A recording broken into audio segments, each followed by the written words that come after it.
వాగర్ధావివ సంపృక్తౌ వాగర్ధ ప్రతిపత్తయే జగతః పితరౌ వందే పార్వతీ పరమేశ్వరౌ. అసలైన ఆరోగ్యవంతులు ఎప్పుడూ సత్యాన్ని చెప్పేవారే అని మన పూర్వీకులు అంటూ ఉంటారు. సత్యం, ధర్మం, న్యాయం ఈ మూడు వాటి స్థానాన్ని నేడు రోజు రోజుకి కోల్పోతున్నాయి. అవసరమున్నా లేకపోయినా ఉదయం లేచింది మొదలు సాయంత్రం పడుకునే వరకు ఏదో ఒక అబద్ధాన్ని చెప్పడం ప్రతి మనిషి తన నిత్య కృత్యాల్లో ఒకటిగా చేసుకుంటున్నాడు. నిజం చెప్పడం విషం కలిపిన చేదు కషాయంలా ఉంటుంది. కానీ అబద్ధం చెప్పడం పాలు, చక్కెర కలిపి తయారు చేసిన పాల కోవాలా ఉంటుంది. కషాయం తాగినప్పుడే కష్టంగా ఉంటుంది, కానీ కషాయం తాగిన తరువాత ఆరోగ్యం బాగుపడుతుంది, మనుషులు శక్తివంతులవుతారు. పాలకోవా తిన్నప్పుడైతే తీయగా బాగానే ఉంటుంది, కానీ ఆరోగ్యాన్ని చెడగొడుతుంది. అందుకే మనం అందరం కూడా ఎల్లప్పుడూ సత్యాన్ని చెప్పడానికే సాహసించాలి. ఒక అబద్ధం చెప్పాలంటే ఆ అబద్ధాన్ని నమ్మించడానికి ఇటుక మీద ఇటుక పెట్టి గోడ కట్టినట్టు 100 అబద్ధాలు చెప్పాలి. అందులో ఏ ఒక్కటి తప్పినా ఆ అబద్ధాల గోడ కూలిపోతుంది.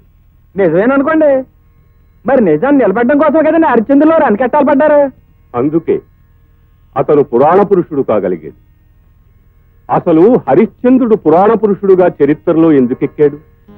నిజం మాట్లాడడం వల్ల, నిజము అనే మాటను నిలబెట్టుకోవడం వల్ల. ఆ రోజు కాని అతను ఆ మాట అనలేదన్నా, ఆ మాట ఇవ్వలేదని చెప్పినా తను రాజ్యభ్రష్టుడు కావలసిన అవసరం లేదు. భార్యను నడిబజారులో నిలబెట్టి అమ్ముకోవలసిన అవసరం లేదు. తను కాటికాపరి కావలసిన అవసరము లేదు. చివరకు బిడ్డ చనిపోతే కాటి సుంకం చెల్లించలేని దీన స్థితిలో ఆ తల్లి దొంగగా చిత్రించబడవలసిన అవసరమూ లేదు. అందుకే ఏదైనా అబద్ధం చెప్పబోయే ముందు ఒక్క నిమిషం ఆగి ఆలోచించి నిజమే చెబుదాం, దీనివల్ల ఏదైనా కష్టం వస్తే భరిద్దాం అని మీరు ప్రయత్నించడం మొదలు పెడితే నిజమే చెప్తారు. నిజం చెప్పడమే ప్రారంభిస్తే, నిజం చెప్పడానికే అలవాటు పడితే ఇక మీరు చెప్పమన్నా అబద్ధం చెప్పలేరు.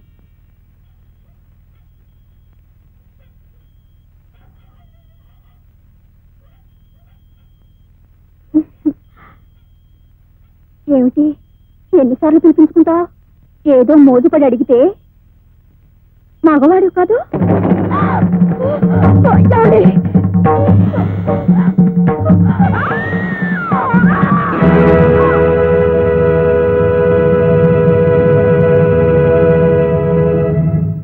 అమ్మా అమ్మా, ఏమిటి సీతమ్మా? ఆయన్ని పోలీసులు పట్టుకుపోయారమ్మా. ఏమిటి, రావుణ్ణి పోలీసులు పట్టుకుపోయారా? అవునమ్మా, ఆ ధర్మకర్త గారి భార్యని చంపేశాడని. ఏమిటి, ధర్మకర్త గారి భార్య పోయిందా? రావుడు చంపేశాడా? ఏమో బాబు, రాత్రి మన కూడానికి అలా కోనేటి దగ్గర ఎవరో చంపి పాడేశారంట. అది రావుడే చంపేశాడని పోలీసులు పట్టుకెళ్తున్నారు. ఆయన్ని మీరే కాపాడాలి బాబు. అచ్చబద్ధం. రాత్రంతా రావుడు నా కళ్ళకితే ఉన్నాడు. నేను కథ చెప్తున్నంతసేపు అభిమన్యుని ఎన్నో పెట్టు కూర్చున్నాడు. అభిమన్యుని వాడే ఎత్తుకుని ఇంటికి తీసుకొచ్చాడు. వాడితో పాటు ఇక్కడే పడుకున్నాడు. పొద్దున్న లేచి ఇక్కడి నుంచి వెళ్ళాడు. ఈ మాటే చెప్పాను బాబు, ఎంత చెప్పినా పోలీసు వాళ్ళు వింటం లేదు. నేను చెప్తాను, కోర్టుకు వెళ్లి రాముడు నిర్దోషి అని నేను సాక్ష్యం చెప్తాను. నువ్వు అధైర్య పడుకు సీతమ్మా, ఆయనే కోర్టుకు వెళ్లి సాక్ష్యం చెప్తే మీ ఆయన్ని విడిచిపెట్టేస్తారు. పట్టణానికి వెళ్తున్నట్టున్నావు? అవును బాబు. సరాసరి కోర్టుకే వెళ్తున్నట్టున్నావు? అవును బాబు. రాముడు నిర్దోషి అని సాక్ష్యం ఇవ్వబోతున్నట్టున్నావు? అవును బాబు. మరి దోషి ఎవరని చెప్పబోతున్నావు? తెలియదు బాబు. నేనే. అబద్ధం అనుకుంటున్నావా? నిజమైతే ఇంత నిర్భయంగా ఎందుకు చెప్తున్నాడు అనుకుంటున్నావా? దేవుడి ముందు ఒక్కసారి నిజం చెప్పేస్తే ఆ తరువాత దేవుడి మీద ప్రమాణం చేసి ఎన్ని అబద్ధాలు చెప్పినా తప్పులేదు. రాముడికి నా భార్యకి అక్రమ సంబంధం ఉంది కాబట్టే వాడెక్కడుంటే అది అక్కడే ఉంటుంది. రాత్రి నీ కథలో నువ్వున్నావు, దాని కథలో అది ఉంది. వాళ్ళిద్దరి కథ నా కళ్ళారా చూశాను. అందుకే ఇక్కడ నీ కథ జరుగుతుండగానే అక్కడ దాని కథ ముగించేశాను. ఈ కథ ముగింపు రాముడి మీదకి తిప్పాను. రాముణ్ణి కూడా నా కథ నుండి తొలగించాను. ఇప్పుడు నా కథలోకి పోలీసులు రాకూడదనుకున్నా, ఈ కథ అడ్డం తిరగకూడదనుకున్నా నువ్వు కోర్టుకు వెళ్ళకూడదు. వెళ్ళినా రాముడు నిర్దోషి అని సాక్ష్యం చెప్పకూడదు. చెప్తే నీ భార్య బిడ్డలకు ద్రోహం చేసిన వాడి అవుతావు, ఈ గుడికి మరో పూజారిని తెప్పించిన వాడి అవుతావు. ఆలోచించు, కోర్టులో ఏం చెప్తావు?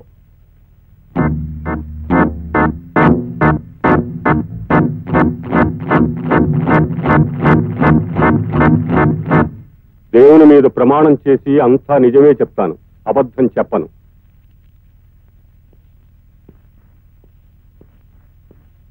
నీ పేరు? శివయ్య. హత్య గావించబడ్డ ధర్మకర్త రామలింగేశ్వరరావు గారి భార్యను మీరు చివరిసారిగా ఎప్పుడు చూశారు? ఆమె చనిపోయిన రోజు సాయంత్రం. ఎక్కడ? గుడిలో. నేను కథాకాలక్షేపం చేస్తూ ఉండగా చూశాను. ఆమె కథ మధ్యలోనే లేచి వెళ్ళిపోయారు. ఆ తర్వాత ఆమె ఇంటికి చేరలేదు. ఆ సమయంలోనే ఆమె హత్య చేయబడి ఉండాలి. అప్పుడు టైం ఎంత ఉంటుందని మీరు అనుకుంటున్నారు? బహుశా 7-8 మధ్య కావచ్చు. కరెక్ట్. డాక్టర్ రిపోర్టు ప్రకారం కూడా ఆమె 7-8 గంటల మధ్యలోనే హత్య చేయబడిందని ఉంది. ఈ హత్య మీకు అతి సన్నిహితుడు, మీ ఇంటి పనులు చూసి పెట్టే రాముడు అనే యువకుడు చేశాడని, 1-2 సార్లు ఆమెను వెంటబడి వేధించాడని, ఆమె ఒంటరిగా లేచి వెళ్లడం చూసి ఆమెను అనుసరించి ఆమెను బలాత్కరించబోతే ఆమె తిరస్కరిస్తే ఆమె మీద ఉన్న కోపంతో, కసితో ఆమెను హత్య చేశాడని అతనిపై అభియోగం. లేదు, అదంతా అబద్ధం. అలా జరగడానికి వీల్లేదు. ఆ సమయంలో రాముడు నా కళ్ళ ముందరే ఉన్నాడు. కథాకాలక్షేపం పూర్తయ్యే వరకు నాతోటే ఉన్నాడు. పూర్తయిన తర్వాత నా అభిని తీసుకుని నాతో పాటే మా ఇంటికి వచ్చి రాత్రి అక్కడే పడుకొని తెల్లవారి సూర్యోదయం అయిన తర్వాత లేచి వెళ్ళాడు. రాముడు ముమ్మాటికి హత్య చెయ్యలేదు, చెయ్యలేదు, చెయ్యలేదు. మరైతే ఎవరు చేస్తుంటారు? అసలు ఎవరు చేస్తుంటారో మీకు తెలుసా? తెలుసు. ఎవరు? ధర్మకర్త రామలింగేశ్వరరావు గారు.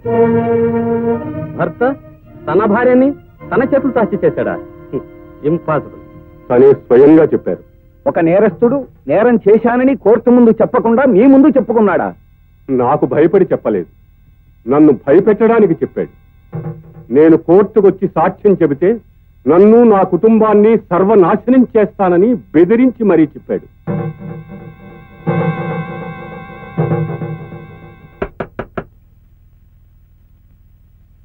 ఎవరు? ఏమండి, పోలీసులు వచ్చారు. ఏం బాబు? శివాలయం తాళం చెవులు ఎవరి దగ్గర ఉంటాయి? నా దగ్గరే ఉంటాయి. వేరెవరి దగ్గరైనా ఉంటాయా? లేదు బాబు. అయితే ఓసారి గుడి తలుపు తెరవండి.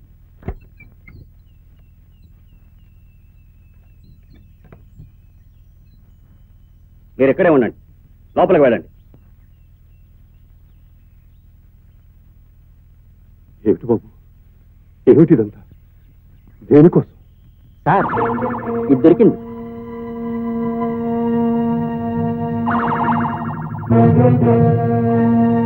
ఏమిటి ఇది? ఎక్కడికలా వచ్చింది?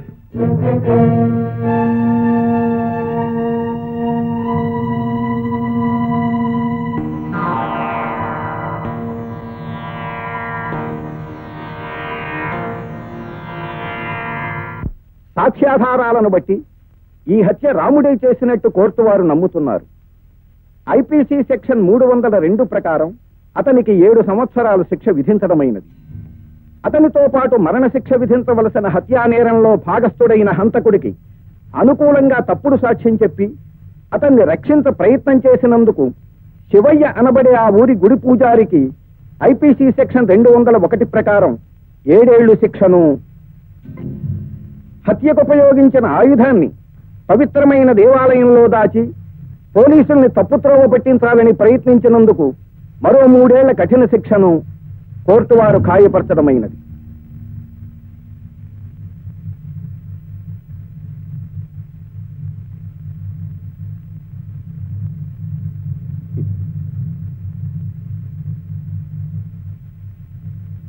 ఈశ్వర, పరమేశ్వర, చట్టానికి కళ్ళు లేవంటారు. నీకు 3 కళ్ళంటారు. కళ్ళు లేని చట్టానికి 3 కళ్ళున్న నీకు పెద్ద తేడా కనిపించలేదురా. నువ్వున్నావని, నీ ఉనికి నిజమని నమ్మి అడుగడుగునా గుళ్ళో అడుగు పెట్టే ప్రతి వాడికి నిజమే చెప్పాలి అని ఉపన్యాసాలు ఇచ్చానే. నువ్వు రాయవని తెలిసినా, నీ ఉనికి అబద్ధమని తెలిసినా, అబద్ధాలు చెబుతూ ఉంటే నోరు మూసుకొని వినే పిరికివాడివని తెలిసినా ఈ బోనులో నిలబడి ఈ అబద్ధాలే చెప్పేవాడినిరా.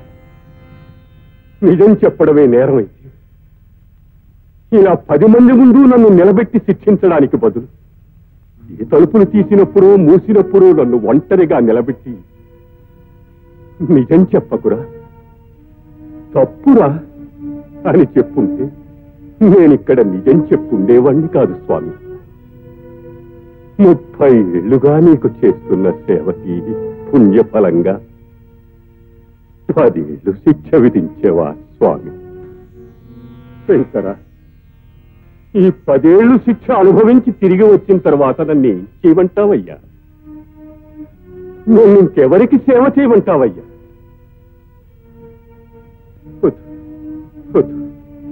ఇంతవరకు చేసిన సేవలు చాలు.